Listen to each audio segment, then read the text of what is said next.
오늘 긴급 입장문을 통해서 이 헌법재판소에 강력한 경고를 보냈습니다. 자, 폭주하고 있다는 겁니다. 자, 이 폭주가 어디로 가고 있나? 국민들이 예의주시하고 있다는 것을 잊지 말라. 자, 이 거대 야당의 탄핵 폭주 열차에 헌법재판소가 편성한다면 국민적 분노가 야당을 넘어서 헌법재판소로 향할 것이다. 이걸 명심해라, 이렇게 말하고 있습니다. 자, 그러니까 지금 국민들은 헌법재판소에 대해서 이 폭주, 여기에 대해서 거대한 분노를 갖고 앞으로 여기 예의주시하고 있다. 자, 그래서 이 헌법재판소에 대해서 아주 강력한 경고를 보냈습니다. 그 이유는 헌법재판소가 자, 이 핵심 증인들에 대해서 여기 이미 검찰 수사나 조사 과정에서 거기에 나와 있던 내용들이 다 바뀌거나 또는 변경된데도 불구하고 그것을 계속해서 증거로 쓰겠다는 겁니다. 무엇보다도 검찰은 윤석열 대통령에 대해서 내란 혐의와 관련해서는 수사할 수 있는 권한이 없습니다. 내란죄. 윤석열 대통령뿐만 아니라 다른 이 장성들이나 이 형사 피고인들에 대해서 내란죄를 수사할 수 없는데 그 내란죄를 수사한다? 이거 나중에 문제가 될 수 있다는 것을 엄정하게 경고한다. 이렇게 말하고 있습니다.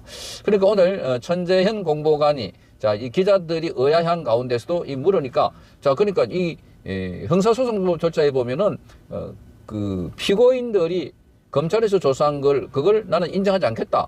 거기 오염된 게 많다. 내가 말하지 않는 것이 적혀 있다. 했는데도 불구하고 그걸 증거로 채택하겠다고 하니까 자, 깜짝 놀랐습니다. 자, 완전히 폭주하는구나. 드러내놓고 완전히 우리는 마음대로 한다.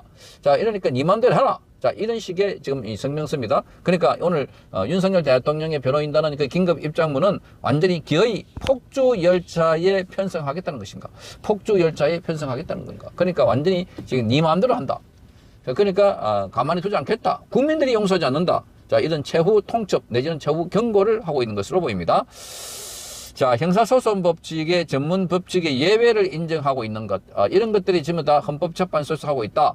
이것은 헌법을 수호하고 국민의 기본적 인권을 보호해야 할 헌법재판소가 오히려 법치를 무너뜨리고 있다. 이렇게 강력하게 비판하면서 헌법의 탈을 선 독재에 앞장서고 있다. 아주 무서운 말들을 하고 있습니다. 독재에 앞장서고 있다. 그러니까 이 안에 있는 헌법재판소 가운데 자, 여기에 양심 있는 사람들은 깨어나서 제동을 걸어라, 이런 이야기도 통하는 것 같습니다. 자, 법원이 지향하는 공판 중심주의의 핵심은 이 밀실에서 행해지는 수사기관의 강압적 조사가 아니라 공개된 법정에서 절차에 따라서 재판을 진행해서 인권을 보호하고 실체적 진실을 규명하는 것이다. 우리나라의 형사소송법 역시 인권 보장과 적법 절차를 보장하기 위해서 끊임없이 진보해 왔는데 그럼에도 헌법재판소는 정언이 아닌 조서로 재판을 하겠다. 정언에 관해서는 정언한 기회도 아주 적게 주고 90분 이내로 주고 추가 질문도 못하게 하고, 그러니까 완전히 지금 검찰에 가져온 이 조사 기록만 가지고 그걸 증거로 채택하겠다는 겁니다. 자, 그렇다면 헌법재판소와 헌법재판관들은 도대체 어떤 시대에 살고 있는지 묻지 않을 수 없다. 어떤 시대에 살고 있나? 당신들은 도대체 지금 21세기 대한민국 여기 살고 있는 맞나? 자, 그래 그 탄핵 심판과 형사재판이 다르다고 하지만 대통령의 내란 행위에 대한 판단은 헌법적 판단에 의해야 한다. 엄격한 증거 법칙에 의한 심리가 필수적이다. 그런데도 헌법재판소는 경찰의 조서와 법정에서의 증언 가운데 신빙성을 따져 판단하겠다. 이렇게 말합니다. 신빙성을 따져. 그러니까 검찰의 조서는 그건 인정하지 않겠다라고 했으면 인정하지 말아야 됩니다. 또 가져오지 말아야 되고. 그러니까 이자들이 지금 전부 다 윤석열 대통령에게 불리한 증거가 거기 조서를 맨 처음에 조작하거나 회유하거나 있으니까 그걸 쓰려고 하고 있다. 그런데 문제는 나머지, 자, 이게 4명 외에도 다른 나머지도 동의할까 하는 겁니다. 동의할까? 자, 그래서 지금 헌법재판소는 이 가운데 법체계를 뛰어넘는 재량권을 행사하겠다는 것인데 과연 어떤 근거로 이러한 초법적 재량권을 인정받을 수 있나? 자, 더욱이 신빙성에 대한 재판관들의 판단이 엇갈릴 경우에는 어떻게 할 건가? 자, 신빙성의 정도를 5결로 결정할 것인가? 신빙성. 자, 기존의 법체계를 짓밟으며 자신들만의 기묘한 기준들을 내세우는 헌법재판소의 주장이 놀라울 뿐이다. 과연 어느 국민이 이러한 헌법재판소의 주장에 동의하겠나? 이렇게 묻고 있습니다. 더 나아가서 검찰은 내란죄에 대한 수사권이 없다. 수사권이 없는 검찰이 작성한 조서에 대한 증거 능력 역시 문제가 될 수 있다. 이미 법원 내부에서도 이에 대한 논란이 분분한 상황이다. 독수, 독과론. 그러니까 여기에 증거 능력이 없는데 수사를 했다? 못 믿겠다는 겁니다. 자, 독이 묻어있는 나무에는 독이 묻어있는 열매가 맺는다. 자, 그러니까 이 관련돼서 수사할 수 없는 없는 상황에서 거기서 증거가 채택할 수 없다는 겁니다. 그 자체가 불법이라는 겁니다. 자, 이러한 쟁점에 대한 일제의 고민조차 없이 조서의 증거 능력을 인정하겠다고 하는 것, 헌법의 틀 안에서 전체 법 질서가 원활하게 작동하고 있는지를 판단해야 할 헌법재판소가 원님재판식의 판단을 하고 있음에 경악을 금치 못하겠다. 네 죄를 네가 알렸다, 이런 식입니다. 내 마음대로 재판한다. 왜? 이런 식입니다. 자, 계엄 선포 초기 압도적이었던 탄핵 찬성 비율이 최근에 팽팽한 찬반 대립 구조로 바뀌고 있다. 탄핵 심판 과정에서 증인들이 모순된 증언을 보면서 검찰 조서와 그리고 왜곡된 언론 보도에 의한 선동이었음을 많은 국민들이 깨달은 결과다. 자, 이처럼 국민들은 사실관계에 눈을 뜨기 시작했는데 헌법재판소만 진실에 눈을 감고 기울어진 잣대를 들이대고 있다. 헌법재판소에 대한 국민의 불신이 폭증하고 있는 이유다. 이렇게 말하고 있습니다. 자, 그래서 대통령에 대한 내란몰이와 탄핵은 거대 야당의 폭주와 선동의 결과물이었다. 자, 이게 핵심입니다. 선동. 박근혜 전 대통령도 선동. 똑같은 패턴을 긋고 있다. 박근혜 전 대통령의 헌법재판관 6명, 최근에 윤석열 대통령의 이 탄핵에 대해서 질문을 하니까 전부 다 입을 다물고 나는 모르겠다. 헌법재판소에 물어봐라. 전부 다 숨어 잠수 지내고 있다. 얼마나 부끄럽고 쪽팔리고 창피하길래 그런 반응을 보일까? 이런 생각입니다. 자, 그래서 지금 광기에 지금 탄핵 열차에 제동을 걸어야 할 이 헌법재판소가 완전히 같이 탑승을 하고 있다면, 자, 그러면 앞으로 국민적인 분노가 바로 헌법재판소에 달려가고 있다. 자, 이건 보통 문제가 아닙니다. 만약에 윤석열 대통령에 대해서 자, 어긋난 잘못된 판단을 내린다면 그 책임은 여기에 져야 하고 대통령의 변호인단이 경고를 하고 있습니다. 자, 그나마 지금 8명 중에 절반 정도가 깨어있고, 이제 절반이 이번에 시간이 지날수록 신문하는 거 보니까 완전히 지금 차별화하고 있습니다. 저기는, 자, 그러니까 이 국회 쪽 편들고 있는 쪽에, 우리법 연구회 쪽에는 완전히 정인들 보고 윤석열 대통령에게 불리한 증언을 하도록 이렇게 막 질문하는 것 같고, 거꾸로 여기 있는 사람들은 자, 본인들이 진술한 게 왜 틀렸냐, 왜 진술이 오염됐냐, 이걸 따지고 있습니다. 자, 그러니 윤석열 대통령도 이제는 안 된다. 자, 그러니까 국민들이 깨어난다. 빨리 헌법재판소에서 심리를 마친다고 하나, 13일을 마친다 하더라도 불리할 게 없다. 이제 합리적인 결정을 할 수밖에 없다. 이렇게 자신감을 보이고 있는 이유는 지금 상황이 달라졌다. 자, 그럼에도 불구하고 변호인단은 강력하게 경고했습니다. 네가 원님 재판이냐, 원님이냐, 이렇게 말하면서 네 마음대로 하냐, 나중에 책임을 전부 다. 윤석열 대통령이 이 헌법재판소의 탄핵 심리에 대해서 상당한 자신감을 피력했습니다. 지금 헌재가 뭔가에 쫓기던 이 결정을 서두르고 있는 그 모습을 보이고 있는데, 그렇더라도 헌재가 조기에 결정을 하더라도 기각될 수 있다는 생각을 오늘 서울구치소를 찾은 국회의원들에게 밝혔습니다. 그렇게 판단하는 근거도 설명을 했습니다. 오늘 김기현 전 대표, 이철규 전 사무총장, 추경호 전 원내대표, 정점식 전 정책위원장, 그리고 박성민 의원을 비롯해서 이 박성민 의원 등 국민의힘 의원 5명이 서울구치소를 찾아서 윤석열 대통령을 직견을 했는데, 이 자리에서 윤석열 대통령이 이런 말을 했습니다. 지금 탄핵 심판 과정에서 주요 정언자인 곽종건 특전사령관, 홍장원 전 국정원 1차장의 정언의 이 신빙성이 흔들린 걸 국민들이 알게 되었지 않았느냐. 그러면서 이번 주에 변론이 마무리되더라도 헌재의 공정한 판결을 기대할 수 있지 않겠나. 자, 만약에 이렇게 조속히 끝내더라도 공정한 판결, 즉 기각을 기대할 수 있다는 이야기입니다. 윤석열 대통령 본인이 헌재에 직접 출석을 해서 발언을 하고, 또 군사령관들, 또 홍장원 전 국정원 1차장의 말을 듣고 나서 상당히 곡해한 부분들이 많더라. 헌재에 가서 알게 됐다. 이런 이야기를 했었죠. 그리고 법님도 법률가입니다. 법률가로서 판단을 해보니 각종건, 특히 각종건과 홍장원의 진술이 완전히 지금 무너지고 있는 상황이어서 헌재도 공정한 판결을 할 수 있을 것이다. 이런 입장을 비쳤습니다. 또 윤석열 대통령은 이 대통령 거리 상황을 오래 둘 수 없으니 헌법재판소도 신속히 판단하려 하지 않겠느냐.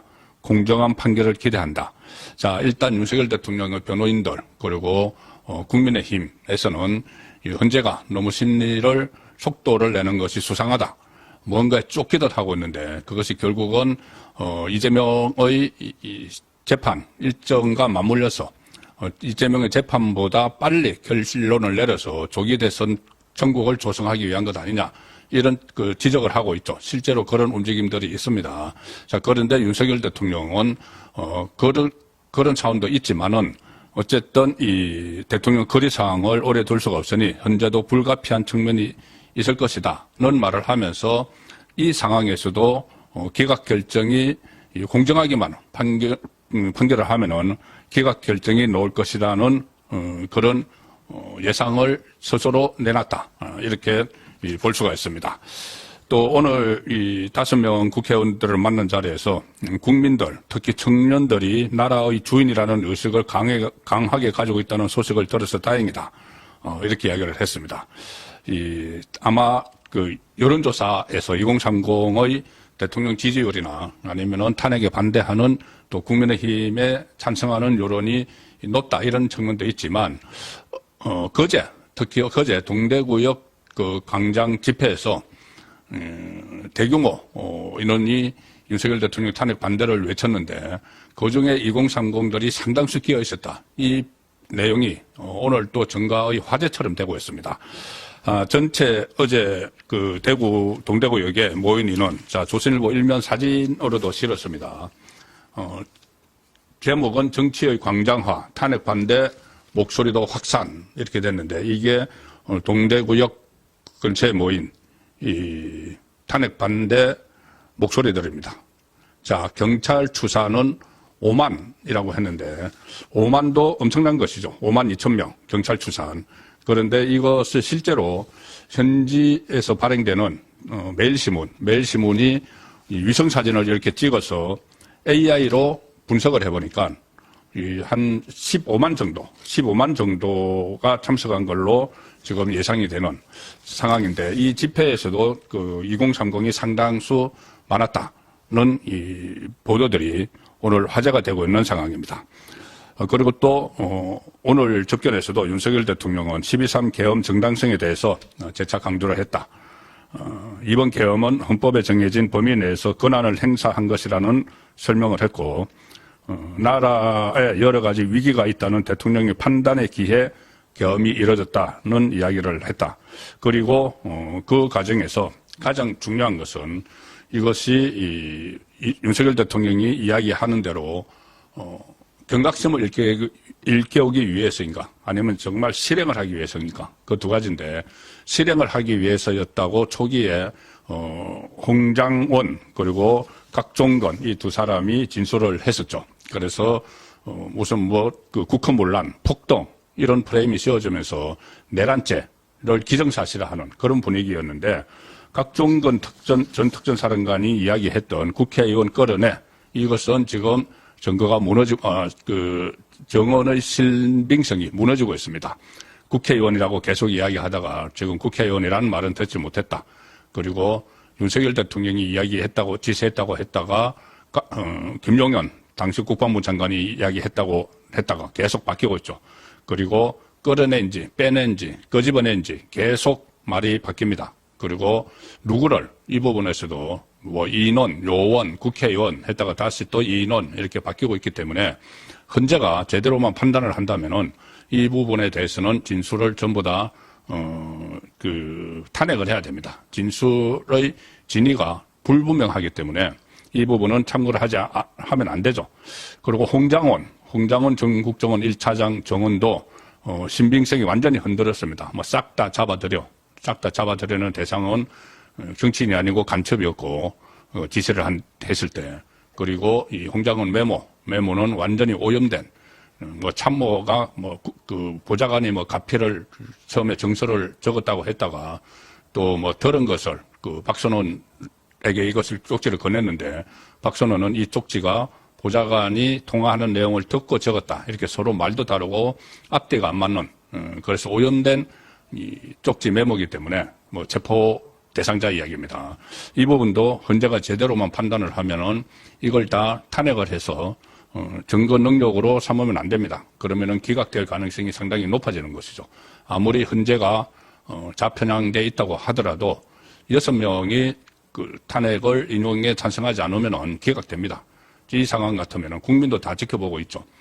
얼마나 처음에 가공의 산, 거짓말로 산을 쌓아왔는지 다 지켜보고 있습니다. 그래서 제대로만 하면은 아무리 빨리 이 심리를 끝낸다고 해도 기각을 해야 되는데 지금 현재는 좀 이상한 양상을 보이고 있기 때문에 이 부분을 집중적으로 감시를 해야 됩니다. 하나는 탄핵을 계속 서두르는데 이것이 동대구역 집회를 비롯해서 여론이 민심이 대이동을 하니까 거기에 쫓기느라고 빨리 민심이 확 탄핵 반대로 뒤덮이기 전에 빨리 결론을 내리자고 생각을 했던 것인지 아니면은 이재명의 재판 일정 2월 26일 날 원래대로 구형을 선고를 하고 이제 다 돼갑니다. 그리고 3월 중하순에 2심 선고를 내리는 이 일정에 흔들림이 없이 가고 있으니 거기에 급해서 이재명의 재촉에 의해서 이 심리를 빨리 하는 것 아닌가. 자, 그래서 속도전을 내려고 한다는 그 지적이 계속 나오고 있습니다. 가령 정인 한 명당 90분으로 제한을 해서 초시계까지 재가면서 시간 제한 두고 재판을 하고 있다. 자, 그리고 정인들을 몰아넣기 하루에 1명, 3명씩 하다가 7차, 8차 변론 이제 이번 주 화목 있는데 거기에 4명씩 몰아서 신문을 한다. 그리고 반대 신문은 사전에 공유를 한다. 변론 전날 정인 반대 신문 내용 제출받아서 상대편에 공유를 시킨다. 자, 이거 형사 재판에서는 없는 일인데 이런 일까지 하면서 심리를 빨리 끝내려고 하고 있습니다. 그리고 오늘 또 이 헌재가 불공정하게 이 재판 결론을 내려고 하는 것 아니냐는 그 지적이 또 나왔습니다. 뭐냐면은 어제 제가 말씀드렸다시피 지금 헌재가 근거로 삼고 탄핵 심리 근거로 삼고 있는 것이 검찰 공소장 아니면 검찰의 진술한 내용입니다. 여러 사람들이 진술한 내용인데 그것에 대해서 지금 일일이 깨지고 있죠. 가령 이진우 수방사령관이 검찰 공소장에 보면은 윤석열 대통령이 이진우 사령관에게 전화를 해서 4명이 1명씩 덜 쫓고 나와라. 총을 쏴서라도 문을 부숴라. 2차, 3차 계엄을 계속할 테니까 진행을 하라. 이런 이야기를 했다고, 이런 지시를 했다고 윤석열 대통령이 이진우 수방사령관에게 그렇게 공소장에 나와 있지만은 그것을 가지고 헌재가 심리를 하고 있는데 이진우는 헌재에 나와서 대부분의 말은 자기 말이 아니라는 반박을 했죠. 그리고 심지어 각종건조차도 검찰 공소장에 나와 있는 도끼로 문을 부수고 들어가라. 여기서 도끼라는 말은 자기는 하지 않았다. 그런 지시를 받았다고 말하지 않았다. 근데 검찰 공소장의 내용에 들어가 있죠. 그것들을 가지고 지금 검찰이 계속 심리를 진행을 하고 있는 겁니다. 그래서 형사소송법에서는 검찰에서 한 진술이 그러니까 검찰에서 어떤 진술을 하고 그걸 형사재판에서 부인을 하면은 그 검찰에서 한 진술은 무효가 됩니다. 그 증거로 채택이 안 됩니다. 그때 문재인 정부 때 그걸 바꿔놨죠. 검찰의 힘을 빼기 위해서. 자, 그런데 형사소송법에서는 그게 적용이 되는데 헌재는 그것과 형사소송법과 상관없이 그대로 검찰의 진술 조서를 가지고 진행을 하겠다고 증거를 채택할 수 있다고 오늘도 그렇게 이야기했습니다. 상당히 편향된 나중에 혹시라도 재판 결과 형사재판 결과 법원에서 다른 결론 헌재와 법원이 다른 결론을 내면은 상당한 큰 대혼란이 예상되죠. 가령 헌재가 파면 결정을 내렸는데 그 형사법원에서 그것을 각하를 하거나 무죄를 하거나 하면은 엄청난 혼란이 일어날 수 있는 상황인데도 계속 검찰의 진술 조서 가지고 하겠다는 이야기입니다. 오늘 천재현 공보관이 기자들의 물음에 대해서도 2020년에 형사소송법이 개정되면서 피고인이 법정에서 동의할 때만 공범 등에 대한 검찰 조서를 증거로 쓸 수 있게 됐는데 현재는 그런 내용에 구속되지 않고 재판을 하겠다. 그리고 증거와 정언의 신빙성 문제는 재판사항으로 재판부가 고려해서 결정하겠다. 한마디로 현재 재판관들이 알아서 결정하겠다. 검찰 진술 내용하고 검찰 조서 공소장하고 실제로 헌재에 나와서 했던 사령관이나 이 이야기가 다른 부분에 대해서는 어떤 것이 맞는지 헌법재판관들이 알아서 판단하겠다. 그러니까 자기들이 알아서 하겠다는 이야기인데 거기서 상당히 이념 편향이 들어가서 검찰 조서만 일방적으로 믿고 그렇게 처리할 수도 있기 때문에 상당히 지금 우려되는 상황인데, 자, 윤석열 대통령은 탄핵 심리가 그렇게 해서 빨리 끝나더라도 본인이 헌법재판소에 나가서 파악한 걸 보면은 특히 홍장원, 가장 두 축인 홍장원과 각종건의 진술이 무너졌으니 기각될 걸로 내다보는, 자, 그런 발언을 오늘 찾아간 국회의원들에게 했습니다. 그리고 또 하나 관심을 모으는 것이 바로 구속 취소 여부죠. 구속 취소 여부는 지금 이 서울중앙지법 형사합의 25부에서 지금 심리 중이라고 합니다. 심리 중인데 지난 4일에 청구를 했기 때문에 일주일 내에 결론을 내야 됩니다. 그래서 오늘 아니면은 내일 중에는 결론이 나올 수도 있고 오늘도 결론이 나올 수가 있다 하는 겁니다. 윤 대통령 측은 법원에 구속 취소 청구서를 제출한 뒤에 이 두 차례에 걸쳐서 구속을 취소해야 되는 의견서를 재판부에 제출했습니다. 첫 번째 제출한 의견서에서는 검찰이 구속기한 만료 후 기소해서 구속 사유가 없다는 내용이 주로 담겼습니다. 그때 시간 계산이 계산법이 달랐죠. 윤석열 대통령 쪽하고 검찰의 시간 계산법, 날 단위로 하느냐, 시간 단위로 하느냐, 그 달랐는데 윤석열 대통령 쪽의 계산법에 의하면은 이미 구속 기간이 만료가 돼버렸는데 석방을 하지 않고 그때 검찰이 구속 기소했다. 그 이유를 첫 번째 의견서에서 적었고 두 번째 의견서에서 구속을 취소해야 되는 이유는 증거인멸 우려가 없다. 구속영장 발부 사유가 됐던, 그리고 비상기업 관계자들이 지금 조금 전에 말씀드린 홍장원이나 각종건 이 사람들이 비롯해서 많은 사람들이 이미 수사기관에서 진술을 마쳤기 때문에 증거인멸의 우려가 없는데 거기다가 이 헌법재판소 탄핵심판 정인신문에서 여러 가지 이 허위 진술들이 지금 드러나고 있다. 그러니 구속 사유가 없어졌다는 취지로 좀 의견서를 냈습니다.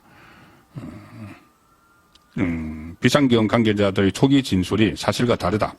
특히 홍장원 전 국정원 1차장이 여인영 전 방첩사령관과 통화하면서 체포명단을 받아 적었다는 메모는 대통령으로부터 지시받은 것처럼 조작됐다. 자, 이런 것들이 조작된 것들이 검찰의 구속영장에 들어가 있었고 그것을 가지고